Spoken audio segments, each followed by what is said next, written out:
اللہ کے پیغمبر صلی اللہ علیہ وآلہ وسلم نے فرمایا اگر دین کے معاملے میں، اگر اسلام کے معاملے میں جو سب سے زیادہ سخت ترین ہے وہ میرا عمر ہے۔ جب اسلام کی بات آ جائے پھر رشتہ داریاں نہیں دیکھتا، پھر قوم قبیلہ نہیں دیکھتا، پھر اپنے دوست اور یارانوں کو نہیں دیکھتا۔ لیکن آج حضرت عمر رضی اللہ تعالیٰ عنہ کو ماننے والے آج اپنی اماموں کی باتوں کو لے کے بیٹھے ہیں، آج اپنے ناک کو لے کے بیٹھے ہیں، آج اپنی عزتوں کو لے کے بیٹھے ہیں۔ لیکن میرے عمر جیسا ایمان ہوا تو ایمان قبول ہوگا۔ فَإِنْ آمَنُوا بِمِثْلِ مَا آمَنْتُمْ بِهِ فَقَدْ اهْتَدَوْا۔ اگر ایمان میرے عمر جیسا نہ ہوا پھر ایمان قبول نہیں ہوگا۔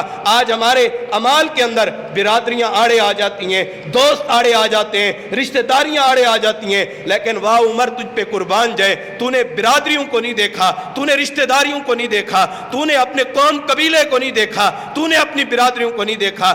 جنگ کا موقع ہے، اپنے ماموں کی گردن کے اوپر چھری چلانے سے پہلے اس کے سینے کے اوپر چڑھ کے بیٹھے ہیں۔ حضرت عمر رضی اللہ تعالیٰ عنہ کو کہتے ہیں کہ اے عمر تیرا میں ماموں ہونے کا تو کوئی حیا کر لے۔ حضرت عمر فاروق رضی اللہ تعالیٰ عنہ کہتے ہیں آج کسی کا حیا نہیں ہوگا، آج اسلام کا حیا ہوگا، لیکن ان کو قتل کر دیا حضرت عمر رضی اللہ تعالیٰ عنہ نے۔ حضرت عمر رضی اللہ تعالیٰ عنہ نے قتل کر کے مجھے اور آپ کو یہ پیغام دیے، لوگوں برادریاں ضائع ہوتی ہیں، ہو جائیں، رشتہ داریاں جاتی ہیں، چلی جائیں، لیکن عمر جیسا ایمان بنایا ہے۔ فَإِنْ آمَنُوا بِمِثْلِ مَا آمَنْتُمْ بِهِ فَقَدْ اهْتَدَوْا جیسا ایمان لے کے آنے، پھر رشتہ داریاں چھوٹیں گی، پھر آپ کو کل چھوڑنے پڑیں گے، پھر آپ کو 40ویں چھوڑنے پڑیں گے، پھر آپ کو یہ برسیاں چھوڑنے پڑیں گی۔ کہتے ہیں جی ہے تو چاول، ہے تو حلال طریقے سے، یہ پکی پیغمبر کی مہر موجود نہیں ہے، یہ کھانا حرام ہے آپ کے لیے، یہ عمر کی غیرت ہے۔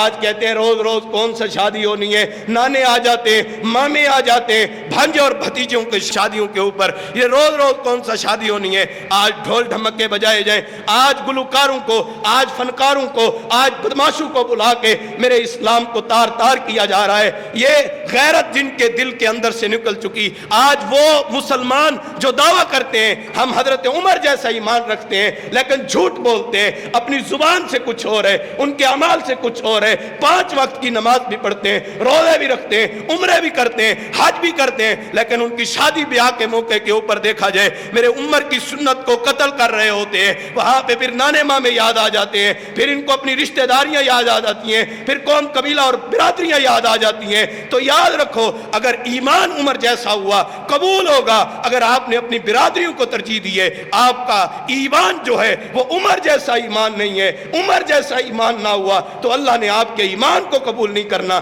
اللہ کا قرآن کہتے ہیں فَإِنْ آمَنُوا بِمِثْلِ مَا آمَنْتُمْ بِهِ فَقَدْ اهْتَدَوْا۔ اگر عمر جیسا ایمان موجود ہوا تو اللہ ایمان کو قبول کرے گا۔ پھر سر نیچے کر کے، پھر حرام کے کاموں کے اندر، پھر سودی کاروبار کے اندر، پھر زنا کے اندر، پھر عیاشی کے اندر، پھر بدماشی کے اندر آپ لگے رہے تو یاد رکھیں آپ کا ایمان عمر جیسا نہیں، آپ کا ایمان صحابہ جیسا نہیں، آپ کا ایمان اللہ کو قبول ہی نہیں ہے۔ اللہ کو وہ ایمان قبول ہے جو میرے عمر جیسا ایمان ہے، جو میرے صحابہ جیسا ایمان ہے۔ اگر حضرت سیدنا عمر فاروق رضی اللہ تعالیٰ عنہ جیسا ایمان نہیں ہے تو اللہ تعالیٰ نے آپ کے ایمان کو قبول ہی نہیں کرنا۔